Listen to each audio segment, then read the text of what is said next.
So, welcome to the Women Behind the Visor podcast with me, Oliver Hickey, and Zoe Broad. So, this is our first episode. We'll be talking about our project. I'll be asking Zoe some questions. So, Zoe, do you want to kick us off with where this project originated and the main crux of what we're going to be doing? It originated from the school project. So obviously we had to do factual documentary. At Met Film School. At Met Film School, yeah, as part of our course.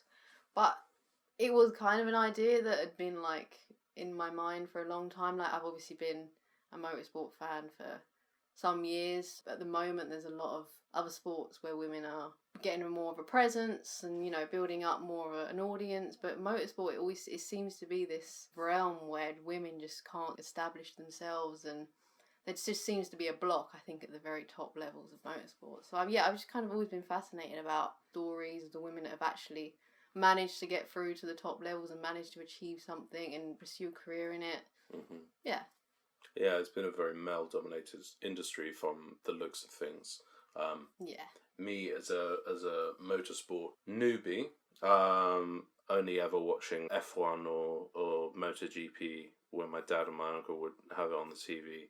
Yeah, it's going to be interesting learning about all these amazing women who have been driving and racing for different parts of our generation and past generations. It's one of those things where there kind of always have been women who've been involved in motorsport even since the very beginning of the sport, but just never seem to establish a long-term presence. In Formula 1 is obviously the biggest example of where women haven't been able to find a lasting presence. So I guess that's the fascinating thing about it. And it is also a mixed sport for the most part, which is unusual because mostly sports tend to be separated by gender. Mm-hmm. And yeah, as a women's sports in general now are kind of getting bigger and they're kind of getting a more presence. But for some reason in motorsport it still seems to be quite male dominated, and there is probably a little bit of, probably more than a little bit of misogyny, and yeah, it does seem to be quite archaic in some of its attitudes towards women. So it's just always been fascinating, I guess, and just learning about some of the stories that women who have actually competed and compete today, and their stories of kind of the hardships that they faced. That's kind of that seems to be the crux of our series, which we want to make. I think from talking with you just now, we want to make eventually a docu-series where we go into detail on specific amazing women who have been in the sport. Yeah, I mean, I think the aim of the story or the series is to tell the story from beginning to end. So we start with the very early days of motorsport and then kind of follow the story of women's participation through to the present day, and obviously with the creation of W Series as well. And then I guess leave it or end it on what's happening next, or what's the future for women in motorsport? Is this a turning point with W Series? Giving a bit of background, our task at film school, which you and I both go to, was that we pitch a documentary to make on a budget of £200-300, and you of course pitched the Women Behind the Visor. And do you want to just tell? Of course, I already know, but do you want to tell us a little bit about what your original vision for that was? So I think originally I wanted to kind of create a teaser, definitely a teaser, but it was more like a mini pilot teaser, so maybe a 10-15 minute episode where we tell the story of a present driver and a past driver, and combine those stories, to create a mini episode for the series to promote for obviously funding and financing and to get people on board as well. So that was the initial aim, and then as part of that we went to the British F4 Media Day, which is very exciting. Which it was really fun. Yeah, it was definitely obviously for some of us hadn't been to anything like that. No. So it was it was exciting. Obviously the noises and the sounds and everything else. So yeah, it was quite exciting. We went back in March, so it was pre-COVID, everything kicking off. It was a fun day. So we did a lot of testing with camera and sound, and we managed to interview Abby Pulling and Rima Jafali, who are the two female drivers in that series. And yeah, that was really exciting because they were really nice and they're very open and welcoming. Very open and welcoming. Yeah, they seemed happy to be interviewed, and yeah, I've created like a mini video from it over the course of the few months afterwards and released it online. So yeah, it purely was, I think, a test shoot and to kind of put some feelers out and see what it's like, get a sense for it, maybe make some contacts, kind of thing. Yeah. And this would have been pre-season. So if COVID hadn't happened, what? Because I don't understand the how it all works. So of course everyone knows F1. So I'm familiar with F1. I assume there's F2, F3, and F4, more or less. So what would have happened with F4 had COVID not happened and the season kicked off? I mean, I think the main difference between what's actually happened and what would have happened. I mean, what would have happened? It would have started a lot sooner than it did. I think the media day was literally a couple of weeks before the season would have started, and it only started, I believe, in end of July, early August. So it was delayed for several months for the obvious reasons. But I don't think it's actually made much difference in terms of for the drivers and their careers and their standings, because the series has happened kind of as normal, just a bit delayed. Obviously, there's no fans. That's probably the main thing. There's no fans at the races. I don't think it's made too much difference to them. I mean, in terms of like the series and how the structure works, I guess the best way you could describe them is like feeder series. So for a lot of the drivers in F4, they're quite young and they're at the beginning of their career. Like they've just moved out of karting, and that's the first step on the road to F1. And he said that there are quite a few different F4, F3, like every country has their own one, and they were European ones, and they all kind of feed into one another, and obviously Formula 1 is the ultimate goal for most of them. Some of them maybe not, some of them might want to go, I think, into other types of racing. So they were really young, I mean, Yeah, they're like 15, 16, some of them. That's amazing. Yeah. And they, they were driving really fast cars. Yeah, they're pretty fast. They're pretty fast, considering they don't actually probably have... Well, they don't, most of them have a driving licence to drive on the road. Yeah. And they're driving at 100 miles plus an hour. It looked like an amazing setup, even for a very small media day. Yeah. Seeing all these massive trucks and these pit teams, helping out these young drivers was amazing to watch. There's a lot that goes into a motorsport team, definitely. I mean, obviously I'm not an expert on it, but there is a lot that goes into it. I mean, there's a lot that goes into any sport. There's always a team behind, even if you have one person as a cyclist or a runner or something, they undoubtedly have a huge team behind them. And Formula 1, I guess, is no different. Mm-hmm. But yeah, there is a lot invested at them, and the pressure must be quite a lot for them, because they're only quite young. I mean, I don't know if I would have coped with it when I was like 15, 16. A lot of pressure on such young shoulders. Yeah. But they seemed... A lot of money. I mean, they seemed quite... I mean, Abby seemed quite, I suppose, level-headed. Yeah, absolutely. Amazingly level-headed, which is very impressive. So, tell me about Le Mans.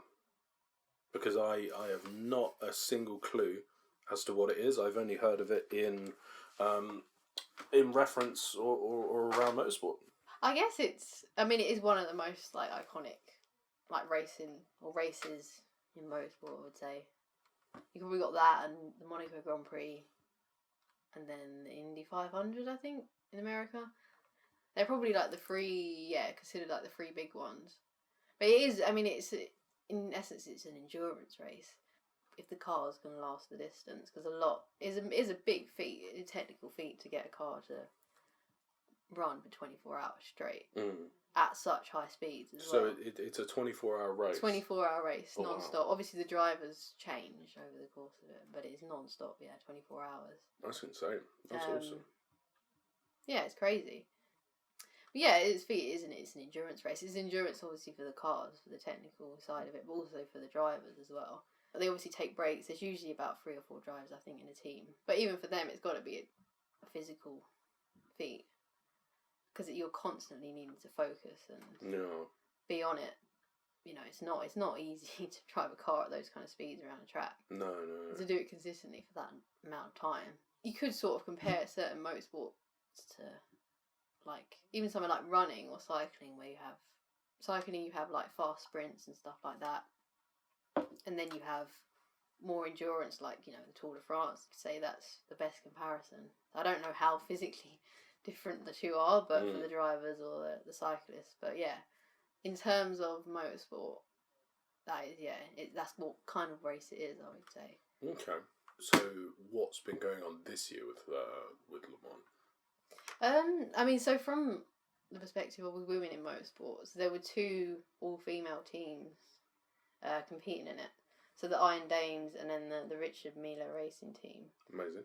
So yeah, the Iron Dames I think did pretty well. They finished like P9 in their category, and I think the other group finished, the Richard Mille racing team finished in like P9. I think they started in P20, so they made up a significant amount of places. That's awesome. I mean, they were competing in different categories. I know, because there are different categories in Le Mans. I think it's based on the engine power and the speed of the cars.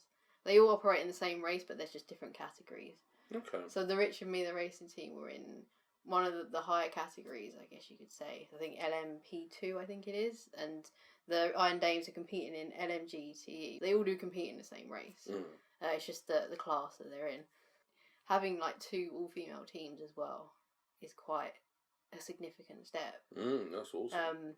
I mean, it wasn't, I think, without challenges, particularly, I think, for Richard Mille racing team.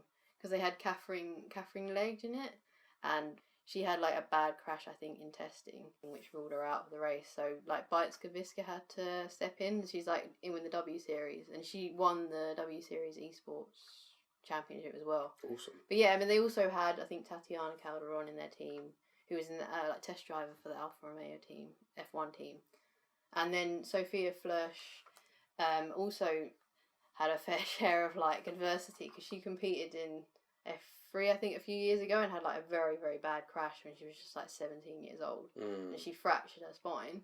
Jeez. Which is insane. Something to happen at that age is a huge setback. But after like 4 months she was literally back racing, which is insane. That's amazing determination. To get back into a race car after having something like that happen to you. And she also back in F3 this year, like I think the first woman to do it, to compete in F3, or the new iteration of the F3 Championship, which is like a major feeder series for F1. And she's still only like 19 years old, which is like, that's amazing. Insane, yeah. Have there been all-female Le Mans teams in years previous to this year? Yeah, I mean, there have been women competing in Le Mans at different stages. Not necessarily all-female teams, but there have been women competing in Le Mans since, I think, the very early days of it. I mean, there is one particular, like, fascinating story which I've kind of picked up on in, like, research, which is, like, the 1935 Le Mans, 24 Hours of Le Mans. And they had, like, I think up to 10 women, were competing in that race, and one of them was like a team entered by MG. Like they were nicknamed, I think, the Dancing Daughters after like a variety act at the time, and yeah, they did pretty well. I think they managed to finish the race, which is, even finishing the race is like a huge technical feat. But I mean, I guess there were sort of maybe issues or a slightly cynical view that it was a publicity stunt by the manufacturer MG to like promote their most recent car. I mean, maybe it's a cynical way to look at it, and I guess it's one thing that has always plagued and continues to plague women's participation in motorsport, is whether there is an element of publicity stunt sometimes. And particularly certain drivers in their career, it's maybe plagued them. You know, I think it's unfair, I think, to maybe say it's just there as a publicity stunt. I think most of the time women are there, you know, on merit. And I don't think it ever should be a publicity stunt. I think it's obviously totally detrimental to women's participation. But yeah, I mean, that was probably a glaring example, is the 1935 Le Mans. Because yeah, they were obviously, I think it was kind of a media thing at the time, as they were made up to be, the Dancing Daughters, nicknamed as that, and it was considered a bit of a publicity stunt. But, you know, ultimately they managed to finish the race, I think. It's still incredible that the female race car drivers, you know, were doing that. Yeah, people wouldn't think that, like, in 1935 you'd have an all-female team competing in one of the biggest races in the world. Yeah. And they all managed to finish in like a fairly respectable position, which is an incredible feat. It's still an incredible feat even to do the race and finish it now. Yeah. But back then, obviously, when it was probably a lot more dangerous and technically more challenging for the cars to sort of sustain the race. So yeah, I think it's an unfair thing, but it does still exist, definitely. And it is maybe a concern of Formula One, or if a woman ever did get to Formula One, there would undoubtedly be that sort of cynicism attached to it, whether they're actually there on merit. And it is something weird, that like a lot of female racing drivers pick up on as well in interviews. I've heard them say it, like, you know, a woman should be there, but it should be on merit. They want to earn their place. But I guess it's finding a way to giving them the opportunities, but not preferential treatment. It's strange that some people still have those views when, you know, in 1935, a couple of years before the Second World War, when, you know, women weren't allowed to enlist in the army and fight on the front lines in France. And women were kind of perhaps seen as more sort of, you know, helping the men rather than just being equal partners in, you know, anything in war and work and stuff like that. Yeah, it's a real shame that there's been progress, I'm sure, but, you know, it's interesting to learn that, you know, there's so much more to go. There's so many more boundaries to smash.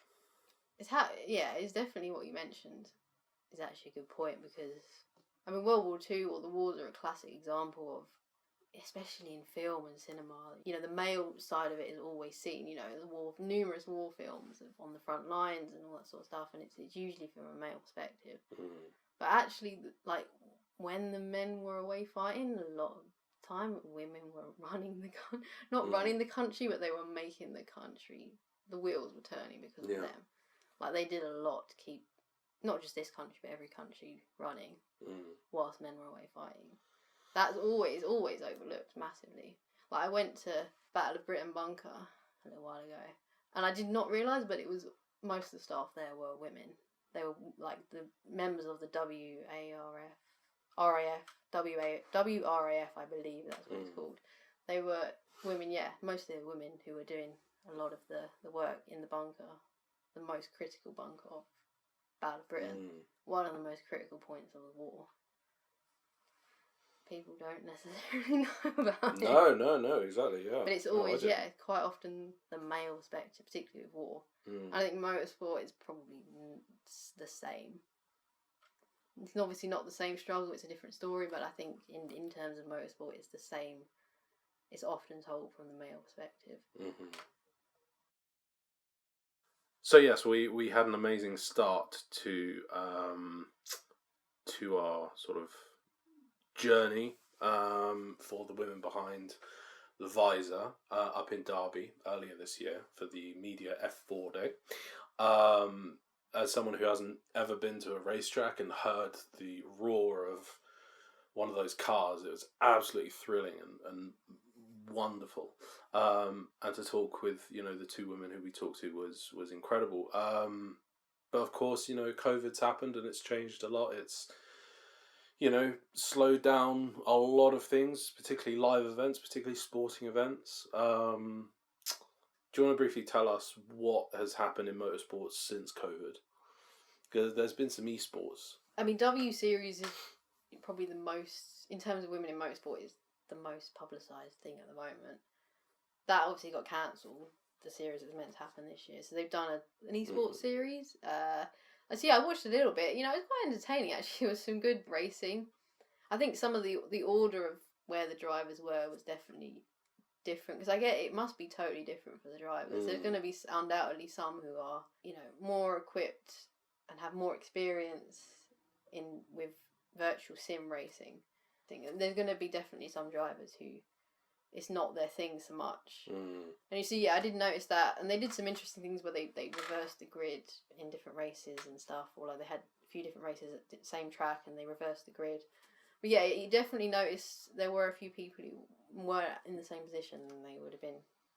It's playing a computer game, isn't it? It is, yeah. It must be totally different because you don't have the feel for the car. Obviously, I'm not an expert, but I would assume that you don't have a feel for the car because it's not actually a car.